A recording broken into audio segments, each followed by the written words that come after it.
Une fois n'est pas coutume, je suis accompagné de Greg, mais pas dans les podcasts d'éducation aux médias où on discute de nouvelles technologies, mais plutôt dans une vie pas comme les autres. Salut Greg. Salut Laurent. Comment tu vas ? Bah ça va très bien. Si je t'ai demandé de venir discuter un petit peu de ta vie, c'est parce que au final, on présente tous les deux le podcast anciennement Numétique qui changera de nom et on en parlera une autre fois.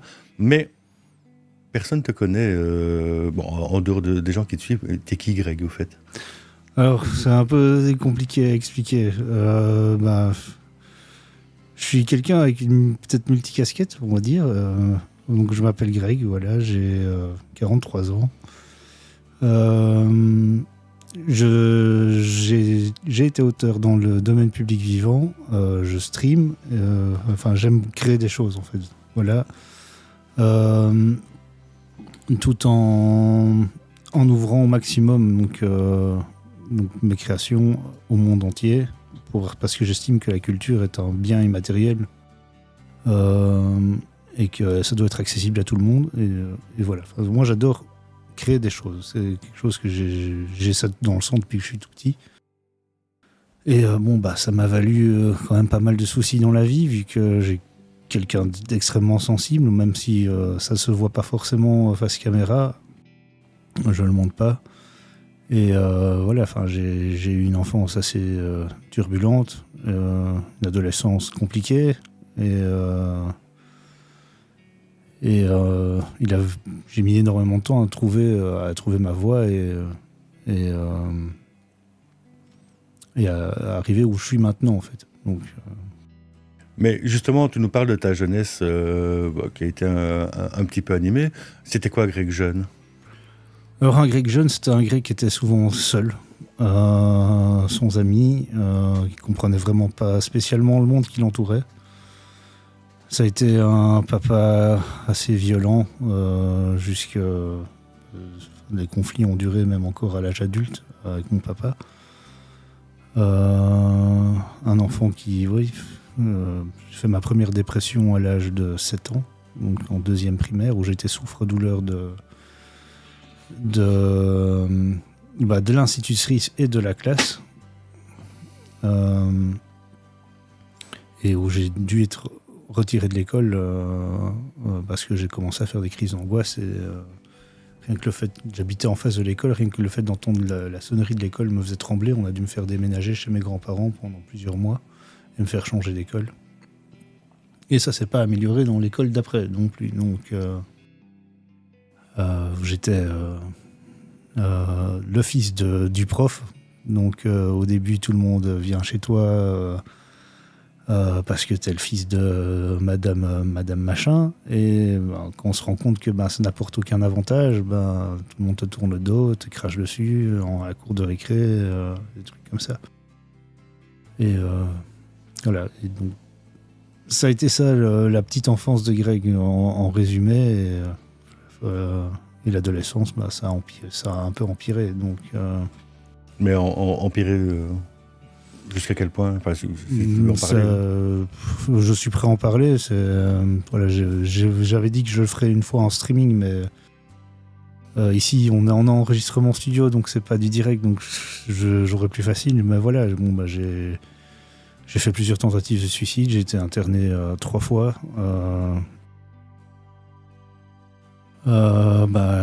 J'ai été drogué, j'ai été polytoxicomane, vu que je prenais du cannabis, on va pas dire que c'est de la toxicomanie, mais les médicaments qu'on te donne, il m'a fallu des années pour m'en défaire, en sachant que j'ai pas eu des médications légères.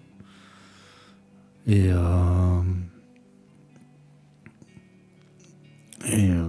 voilà.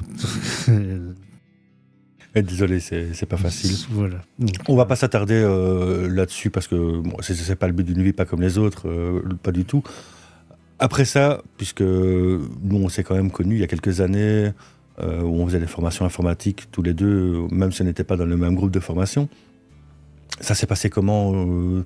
T'as fait des études, t'es allé jusqu'où ? Comment tu te retrouves dans tout ça ? Alors, j'ai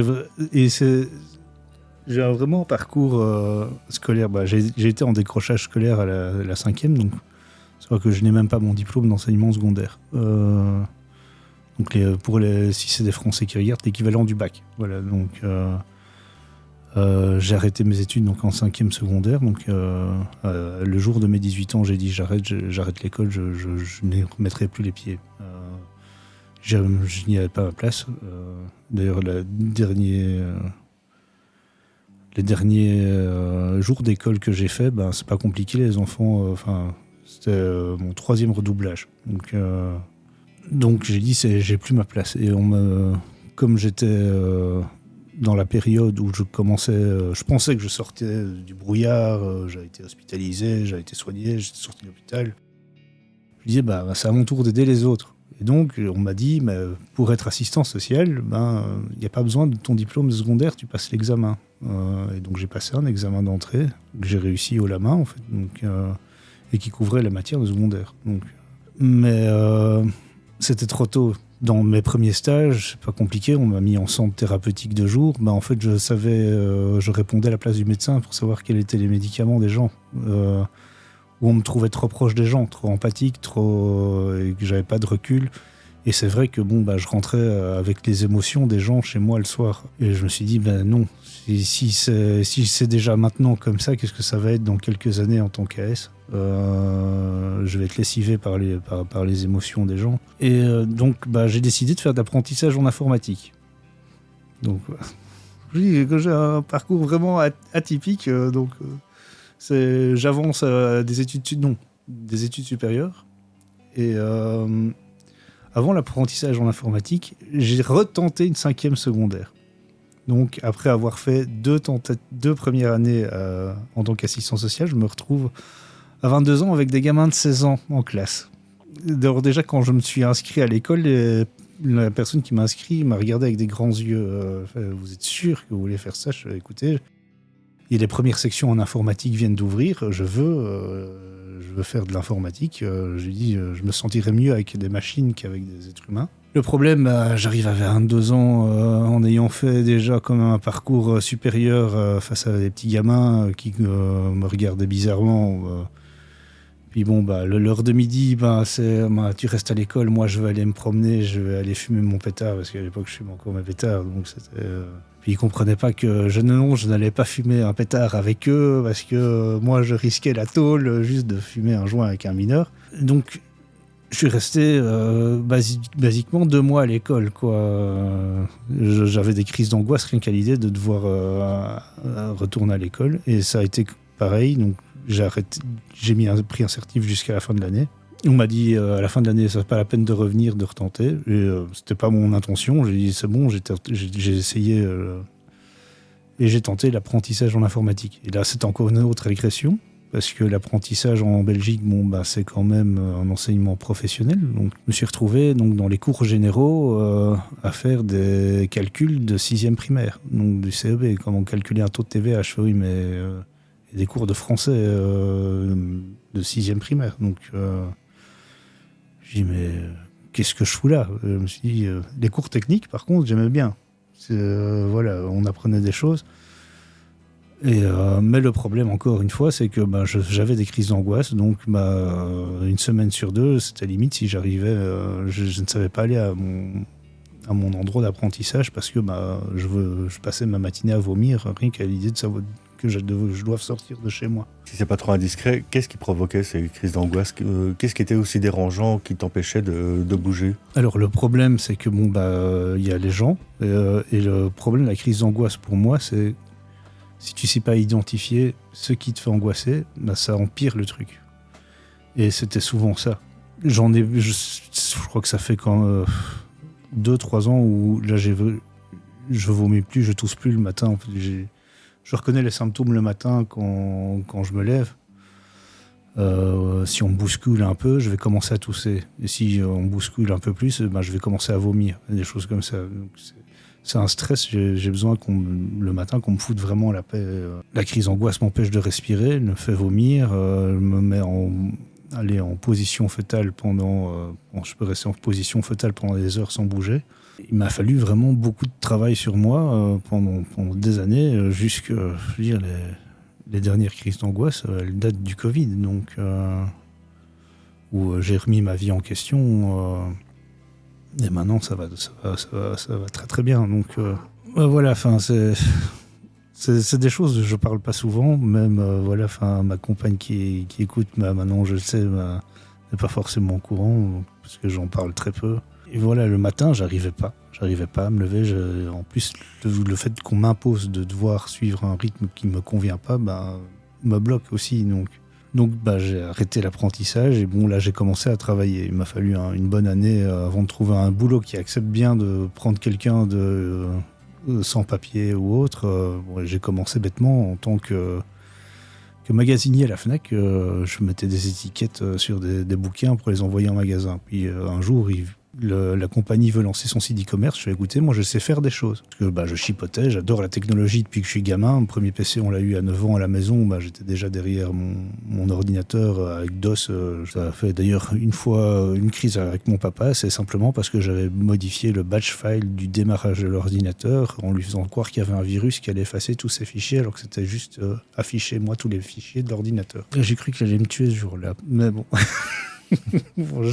Et je me suis retrouvé catapulté en tant que technicien du SAV de la Fnac de Bruxelles, bêtement comme ça. Puis pendant 5 ans, j'ai bossé là, en me faisant harceler par les clients, avec une hiérarchie qui ne connaît pas forcément la technologie, vu que c'est des gens qui sont là pour vendre et pas pour réparer ou pour construire. À un moment, j'ai craqué, quoi.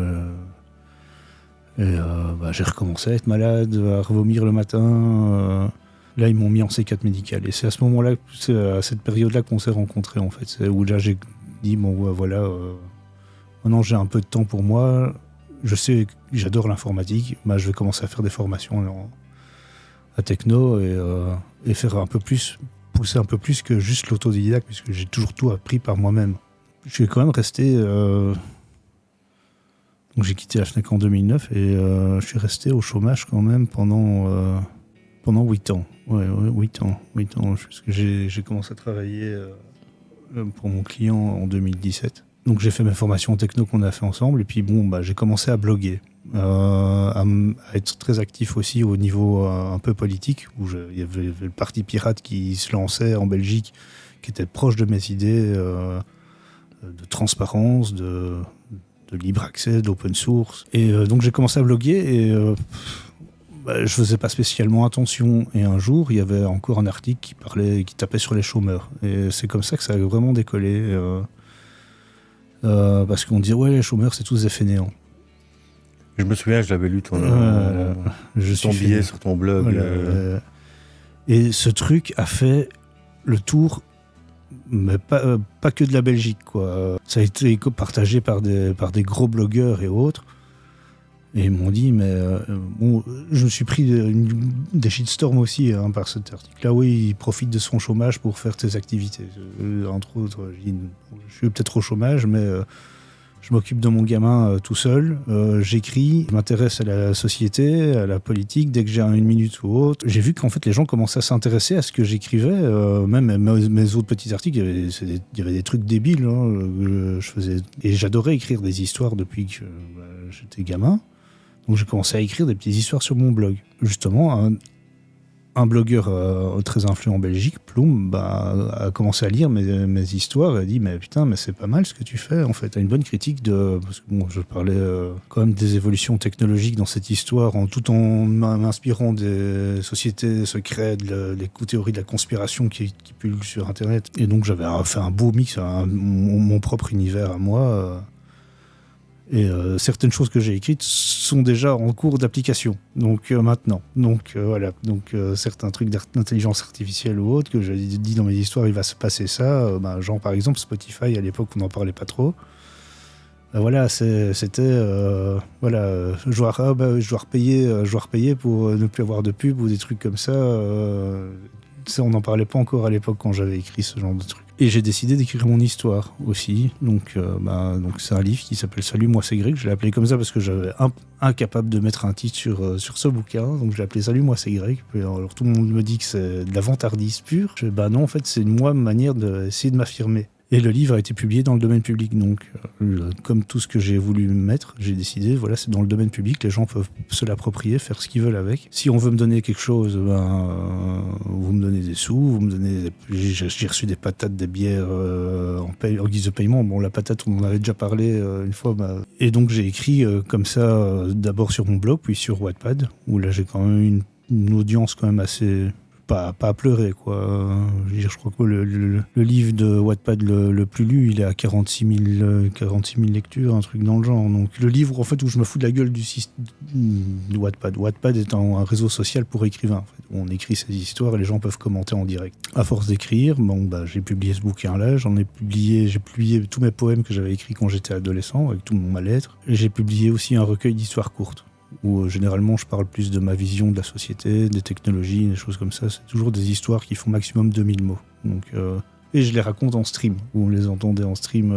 Et bon, le problème, c'est que écrire et vivre dans le domaine public, ça fait pas vivre son homme. Et j'ai quand même réussi à trouver du travail, parce que tout en faisant ça, je cherchais du boulot. C'est là que j'ai commencé à travailler donc pour le client pour lequel je travaille, donc il y a la Commission européenne, où j'ai commencé en tant que technicien helpdesk, vraiment le bas de l'échelle. Maintenant, je m'occupe du streaming de la commission. Et c'est en faisant des tests pour mon boulot que j'ai découvert le streaming, le live streaming, et je suis devenu streamer, donc sur Twitch, simplement parce qu'on m'a demandé de faire des tests pour le boulot. Mon gamin est arrivé au moment où je faisais les tests et il a fait « Papa, c'est génial ».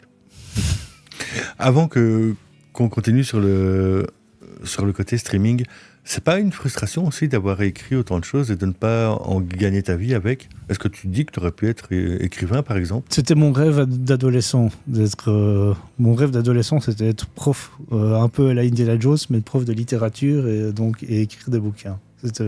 Non, c'est pas une frustration. C'est vrai que j'aurais voulu en vivre et ne pouvoir faire que ça. Le problème que je vois, c'est que je vais devoir, si je veux vraiment en vivre, je dois renoncer à mon éthique personnelle, qui est le libre accès, et faire comme tout le monde, c'est-à-dire faire la pute sur les réseaux sociaux, vendre. Et ça, c'est quelque chose que je veux pas. Je dis, moi, ce que je crée, je le donne, et les gens font ce qu'ils veulent. J'ai un article de blog, justement, qui dit ça, c'est vos idées ne vous appartiennent pas, une fois que, déjà, votre idée, elle n'est pas originale, puisqu'elle vient d'une inspiration que vous avez de quelque chose, ou de quelqu'un d'autre. Et une fois que vous l'émettez, elle part dans la nature et elle ne vous appartient plus, puisque quelqu'un d'autre va se l'approprier. Et c'est comme ça que je pense. Donc non, c'est vrai que ça me plairait bien d'avoir un revenu et de passer mes journées à écrire ou à streamer, ou à créer, quoi, en fait. Mais pas au détriment du partage. Voilà, c'est ça, en fait. Oui, je comprends. C'est compliqué à partir du moment où ton éthique va à l'encontre de la société néo-capitaliste dans laquelle on vit. Donc, tu me disais, après ça, tu te lances dans le streaming en partie grâce à cause de ton fils. Ça se passe comment?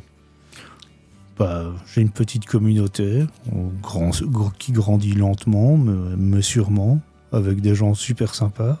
Il y a des fois des petites prises de bec, comme on a... Voilà, parce que tout le monde n'est pas des bisounours comme moi, donc... mais moi j'aime bien. Bon, c'est vrai que généralement le soir je suis très fatigué parce que j'ai ma journée de boulot. Puis je stream quand même 3 soirs semaine jusqu'à 11h du soir. Parfois je déborde, comme jeudi dernier j'ai débordé quand même pas mal. En sachant qu'il faut se lever tôt le lendemain. Heureusement que j'ai ma petite loulou qui est à côté, qui m'aide. C'est vrai que les mois avant qu'elle arrive, c'était des mois très, très, très compliqués.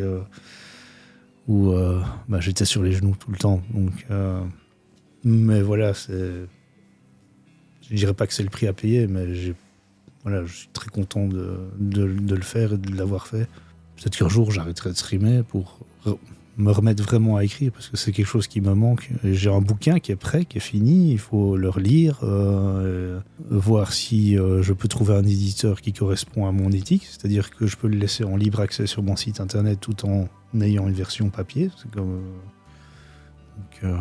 les livres que j'ai sortis sont sur ces médiums-là. Donc on sait les avoir en papier, on a acheté le livre, mais on sait le télécharger gratos aussi. Et c'est ce que je veux pour ce livre-là également, même parce qu'on m'a déjà proposé, de le mettre dans une maison d'édition. Mais je trouve sur une maison d'édition qui publie sous licence Creative Commons, mais pas assez libre à mon goût. Donc voilà, genre j'ai dit non. D'ailleurs, juste pour faire un aparté, c'était une des conditions aussi quand on a créé les podcasts Numétiques, c'est que ce soit du Creative Commons. Après, à ce niveau-là, j'étais d'accord avec toi. Donc, puisque le but n'a jamais été de faire des vues, ni même de l'argent avec ces podcasts, mais juste de transmettre nos passions et nos discussions et nos connaissances aussi, c'était logique. Mais c'est vrai que ça fait partie des premières discussions qu'on a eues au moment où j'étais invité à faire les enregistrements. Sur Wattpad, j'ai beaucoup parlé, donc ce fameux réseau social d'écriture, j'ai beaucoup parlé des Creative Commons, j'ai essayé de convertir des gens. Et certaines personnes ont publié certaines de leurs œuvres sur la plateforme sous Creative Commons. Bon, après, certains ont signé des contrats d'édition, donc ils ont dû renoncer à ce droit-là. Je pense que quand j'écrivais sur cette plateforme-là, c'était fort suivi. C'était fort. Les gens, même les feedbacks que j'ai eus ont toujours été très positifs en fait.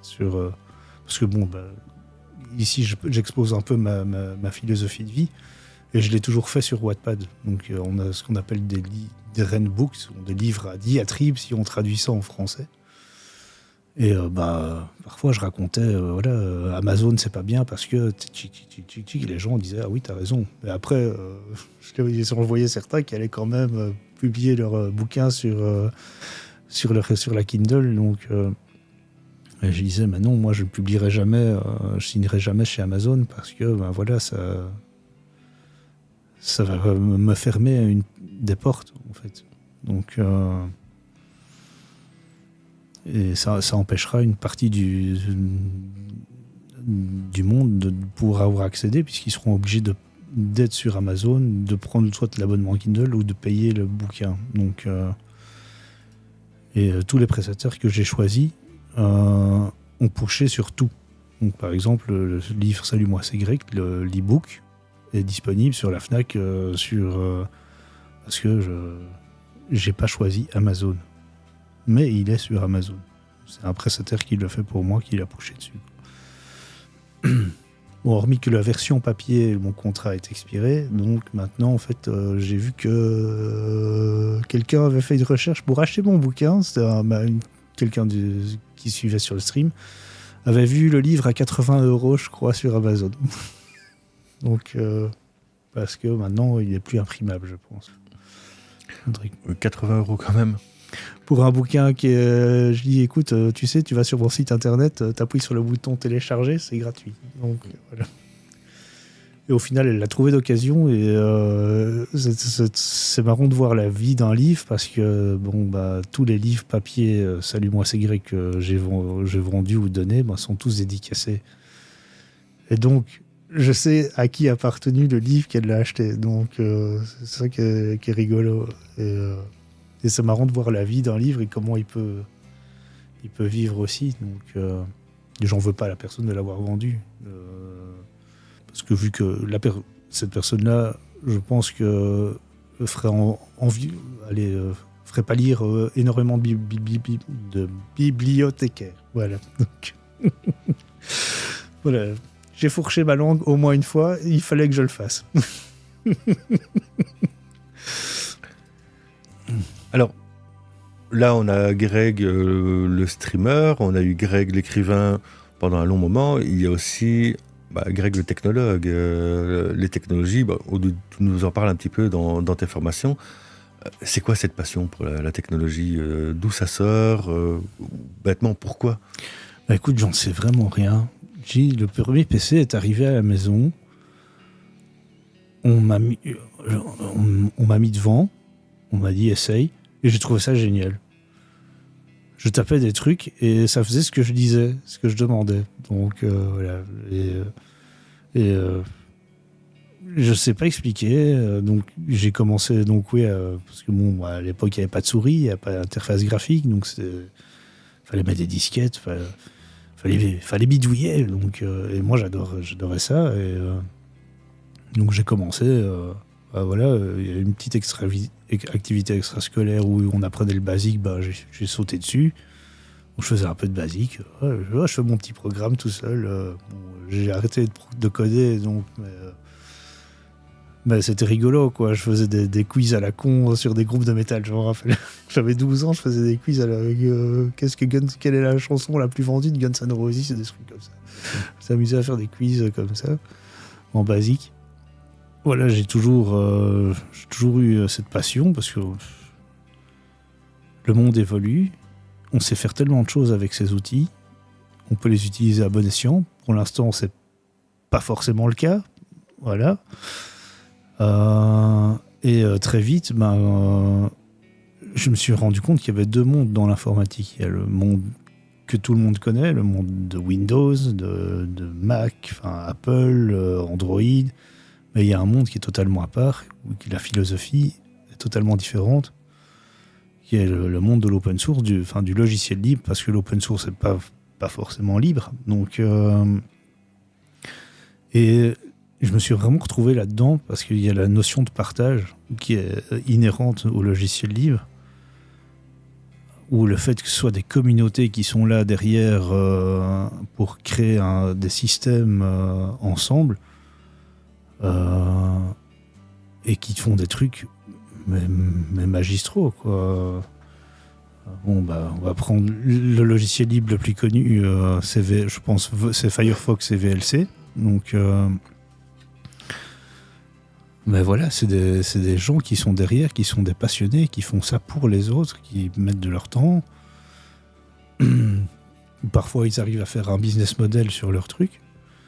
Et c'est pour ça que je suis grand fan de Debian, parce que c'est vraiment, pour moi, le Linux communautaire par excellence, et qui est un des Linux les plus robustes, quoi. Donc, je pense que le Linux le plus robuste qu'on peut faire, c'est celui qu'on fait soi-même,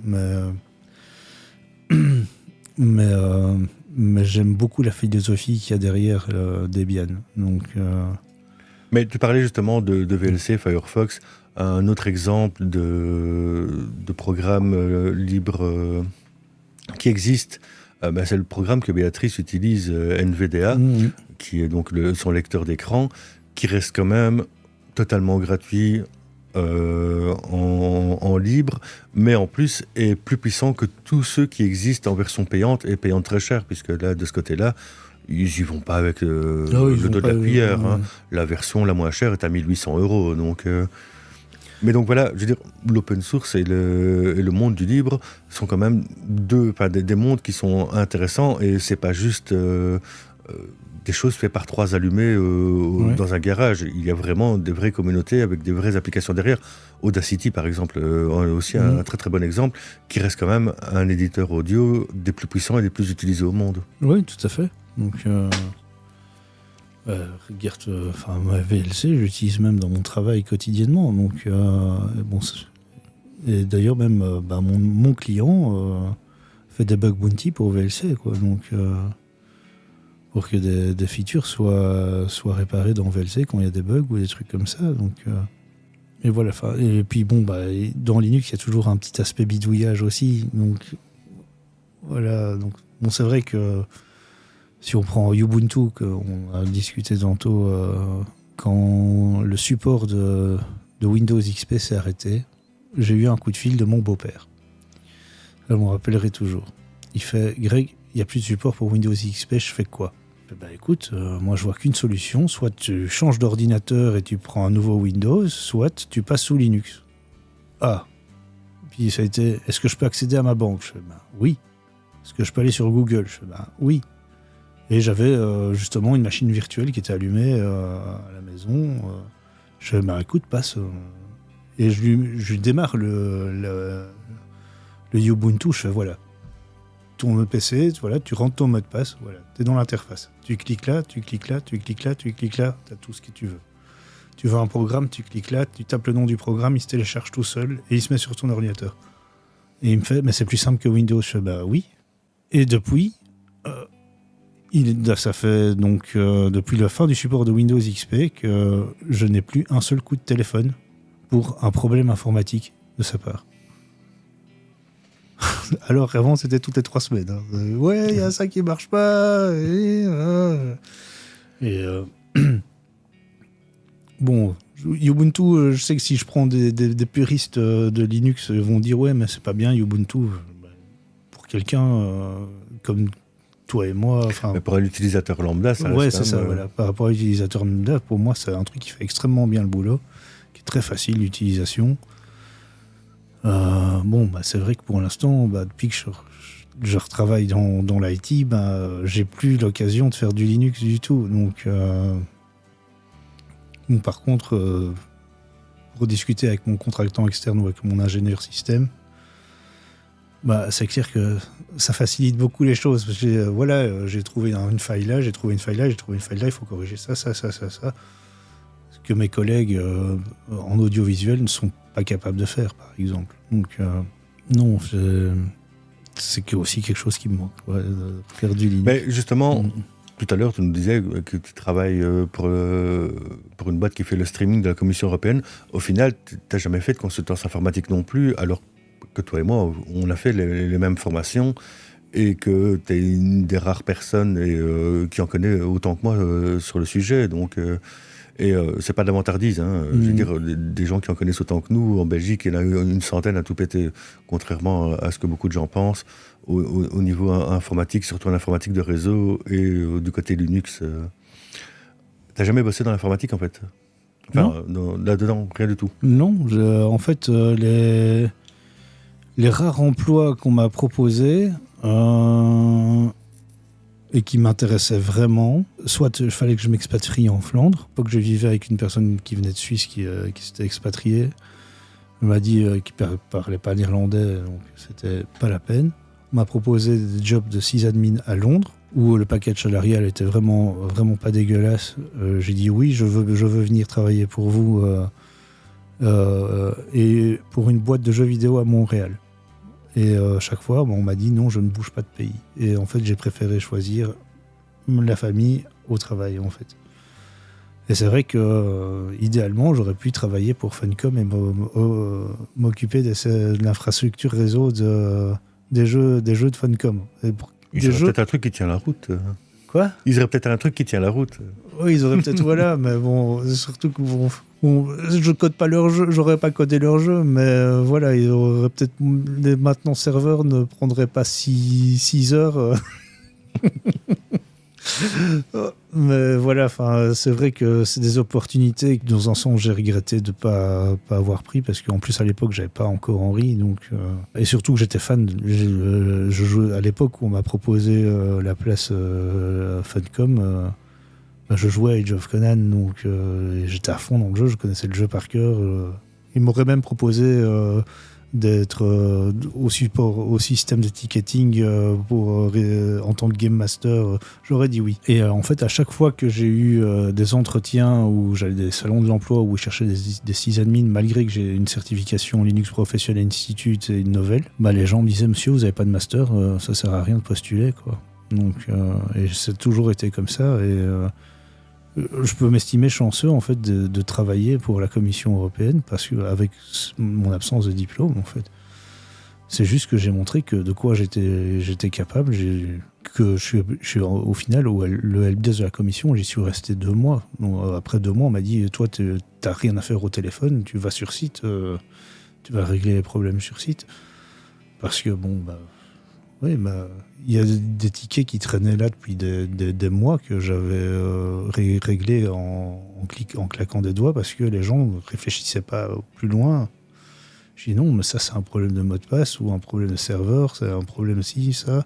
Et en fait, c'était des trucs qui voyageaient depuis 3 mois, et en fait, je recevais que mes chefs recevaient que des messages de remerciement, parce que je réglais tous des problèmes qui traînaient en longueur depuis des mois. Donc on m'a dit sur site. Puis quand on m'a proposé le SKIC, le streaming, au début, moi, je pensais que j'allais faire de la maintenance, de la consultance, donc aller réparer des salles de vidéoconférence. C'est le truc qu'on m'a vendu. Il dit, tu vas aller OSCIC, donc c'est eux qui s'occupent donc des salles de conférence de la commission, qui proposent l'interprétation, en fait, et le streaming, en fait, c'est une option qu'on a, qu'ils ont mis en place pour enregistrer et diffuser les conférences de la Commission européenne. Et en fait, à la base, moi, je ne pensais pas du tout, quand on m'a proposé le job, je pensais on m'a demandé ce que je connaissais en vidéoconférence. Je dis, ouais, je connais les racks Civatel, voilà, avec tel appareil, il sert à monter le projecteur, à montrer ci, à montrer ça. Et c'était mon entretien d'embauche. Puis après, on a commencé à me poser des questions. Qu'est-ce que tu sais ce que c'est un codec? Je dis, oui, c'est un système de codage vidéo. Voilà, on a eu le DivX, on a eu machin. Puis, non, c'est pas de ça qu'on parle. C'est le système de vidéoconférence, un codec de vidéoconférence. Donc, c'est une machine qui permet de connecter des salles entre elles. Je dis, ok. Puis on me demande, est-ce que tu sais FFmpeg? Oui, FFmpeg, j'utilisais ça pour faire ma DivX quand je... et puis après, en fait, le premier jour, je suis arrivé, tu vas streamer maintenant. Ah, et en fait, j'ai adoré ça, quoi. Donc, et le boulot est vraiment chouette, quoi. Bon, il y a des périodes où c'est extrêmement éreintant parce qu'on a des meetings quand même de très haut niveau, donc faut pas se planter. Donc on a fait des streamings où j'avais le roi et la reine dedans, donc ou même la présidente de la commission. La semaine dernière, il y a eu l'hommage de cérémonie à Jacques Delors, c'est un de mes collègues qui s'en est occupé. Voilà, c'est un métier quand même qui est vraiment chouette. Je fais moins de technique, j'ai plus un rôle d'opérateur, on va dire. Mais c'est passionnant parce qu'en plus, comme je suis curieux, il y a les débats publics, je peux les suivre. Donc pas trop de regrets quand même de ne pas avoir fait de consultance au final. Le problème, c'est que je suis quand même considéré comme consultant parce que je suis employé par une boîte de consultance informatique qui est placée chez un client. Et avec les problèmes que ça inclut. Donc, par exemple, je dois d'abord demander... une demande de congé, c'est catastrophique. Je dois avoir l'accord du client, puis après, je dois passer chez mon employeur, demander est-ce qu'ils sont d'accord. Voilà, c'est tout un mishmash, c'est beaucoup. Et puis, je dois faire des feuilles de prestation tous les mois. Je trouve que pour quelqu'un qui est arrivé là où je suis, avec zéro papier, oui, si, tu vas me dire que j'ai la LPIC, mais pour beaucoup de gens, la LPIC, ça vaut rien. C'est quand même pas si mal, quoi. J'aurais pu très mal tourner dans mon adolescence et aller beaucoup plus loin. J'ai eu l'avantage d'avoir une maman et des grands-parents qui ont quand même été derrière moi, qui m'ont empêché de sombrer totalement. J'ai pas honte de mon parcours. Mais tu vois, c'est assez marrant que tu me dises ça parce que moi qui ai un graduat en informatique industrielle, je peux t'assurer que ces 3 années d'études supérieures en informatique ne m'ont absolument jamais servi, mais pas une seule seconde ne m'ont servi durant mes 14 années de consultance informatique, alors que par contre, toutes les certifs, que ce soit du côté Microsoft ou du côté Linux, tout ce que j'ai appris durant ces formations et en passant ces certifications, là par contre a eu un réel attrait par rapport et un réel intérêt surtout par rapport à ce qu'on faisait. Donc il y a toujours cette disproportion où on met les études officielles en avant, que j'ai toujours trouvé stupide, et c'est réellement quelque chose qui est gênant en Belgique.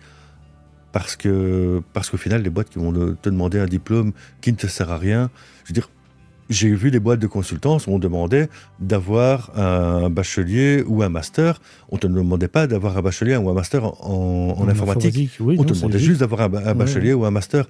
C'est stupide au final d'avoir ça, mais c'est par rapport à l'image de marque qu'ils aiment bien se donner, ou à des pouvoirs publics qui subsidient des centres de formation, où on te demande d'avoir été prof, par exemple, pour donner des formations. Mais c'est pas du tout la même chose. Et un professionnel ou un passionné le fera beaucoup mieux que quelqu'un avec des études. Et c'est pour ça que je suis assez critique pour ça, parce que alors, je ne dis pas que les études ne servent à rien. Je dis que dans le monde de l'informatique, les études ne servent à rien. À l'heure actuelle, à moins de faire un doctorat avec une thèse derrière où il y a un réel travail, et encore, ce ne sera que de la théorie. Ouais. C'est très marrant parce que je pense que dans le milieu anglo-saxon, ils pensent vraiment différemment. Ils pensent skill plutôt que papier. J'ai eu l'occasion, j'ai passé un entretien chez Google. Ouais, Moi aussi, j'ai eu droit. Beaucoup. Voilà. Et c'était très marrant. Donc, je reçois un mail parce que mon profil est sur LinkedIn, donc on voit que j'ai des certifications. Donc j'ai l'ITIL, j'ai la LPIC, j'ai la Novel CLA, je ne sais plus combien. Et donc il y a un mec qui me téléphone un jour avec un accent incompréhensible. C'est un Irlandais.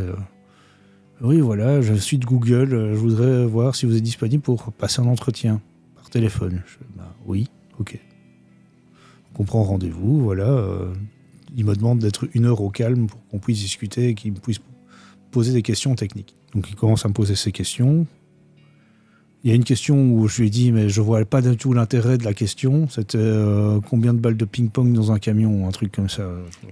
C'était très drôle, parce que moi, on m'a dit un bocal rempli de billes, combien il y a de billes pour faire le tour de la planète. On ne disait pas combien il y avait de billes dans le bocal.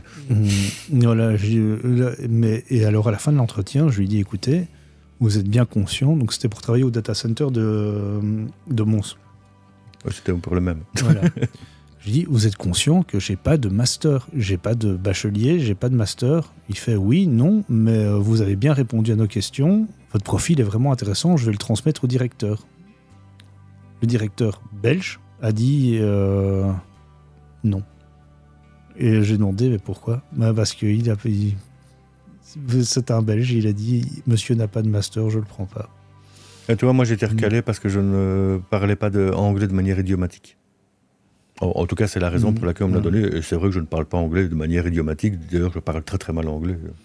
Plutôt dans le genre vache espagnol ou un français, c'est la même chose. Moi, je me fais comprendre en anglais aussi.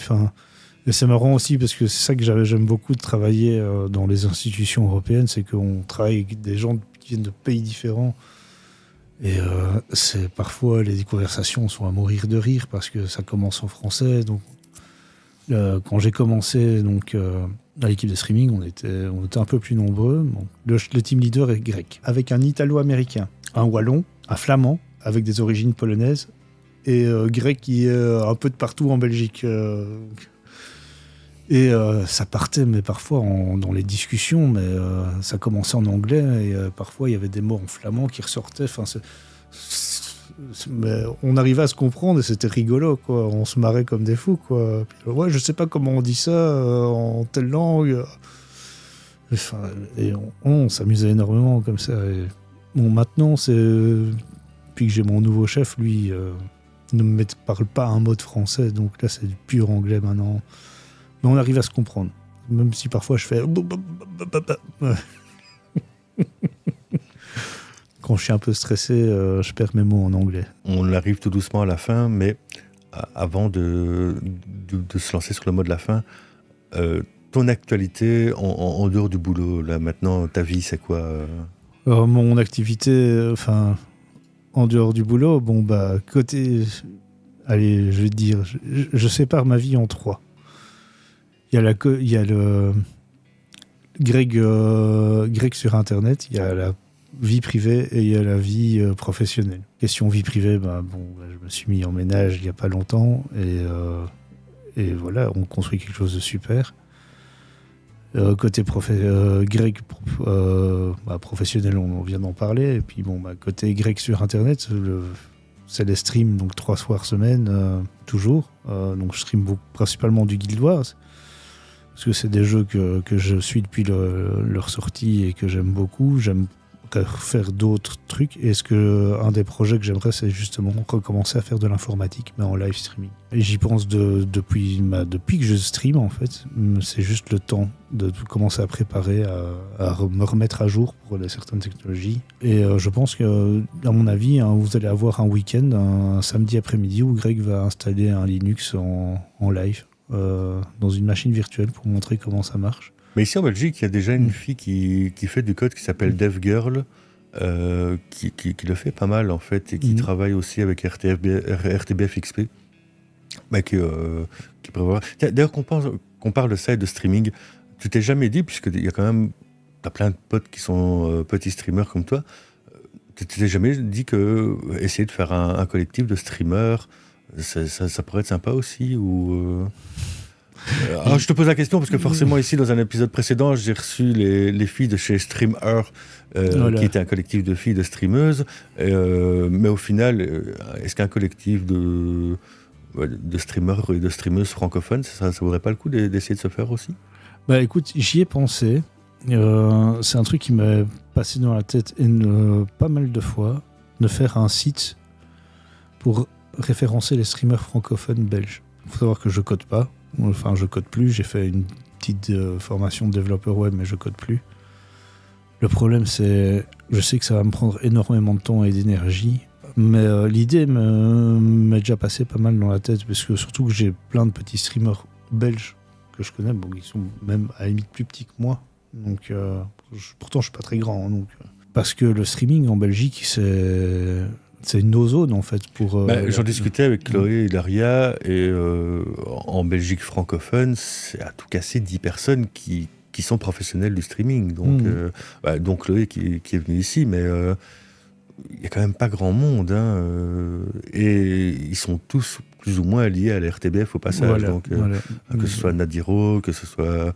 bref, tous ceux-là sont vite rapatriés sur XP, mais ça laisse quand même de côté tous ceux qui sont plus petits au final, puisque si tu n'as pas cette visibilité par la RTBF, donc la chaîne nationale belge, donc avec XP, leur programme sur Internet, t'existes pratiquement pas en fait en tant que streamer belge.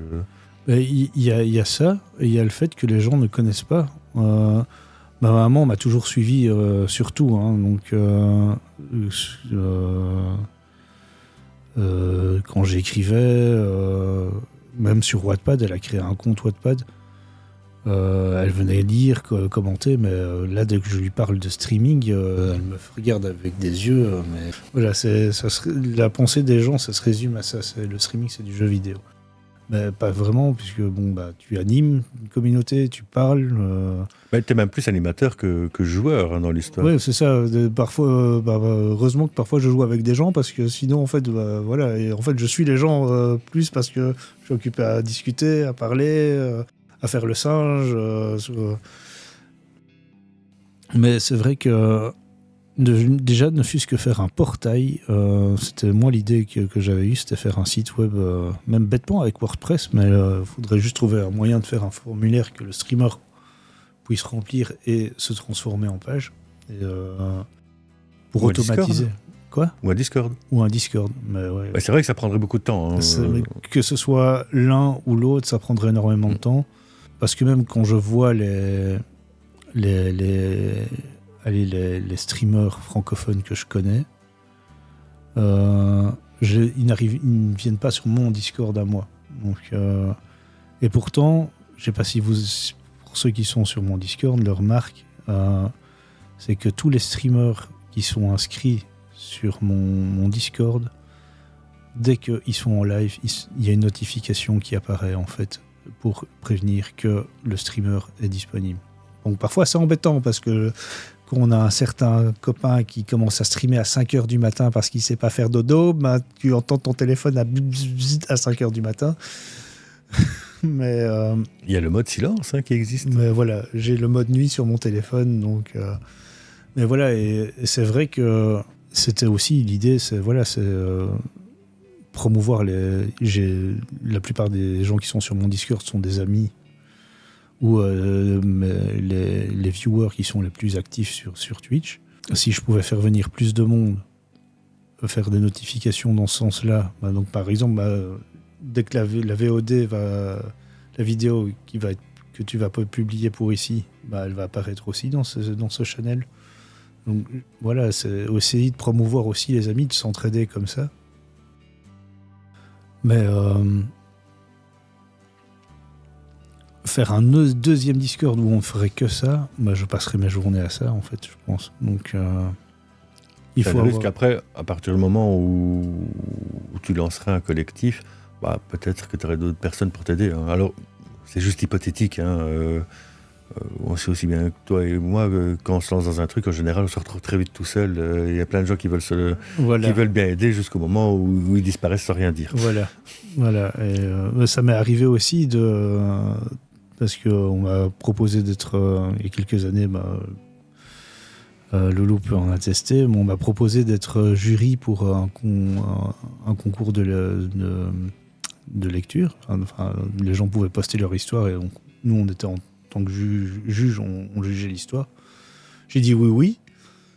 J'ai participé à 2 réunions, puis je me suis fait engager, puis j'ai pu donner de nouvelles. Quoi. Donc ça m'est arrivé aussi où parfois, le problème c'est que j'ai tellement d'idées dans la tête que si je devais réaliser toutes les idées qui me passent, je pense qu'il me faudrait des journées de 60, 80 heures. Donc voilà. Mais viens travailler avec moi, c'est ce que tu auras. Hein. Alors Greg, on va arriver tout doucement vraiment là à la fin. J'ai quand même encore une dernière question. Qu'est-ce que je peux te souhaiter pour la suite ?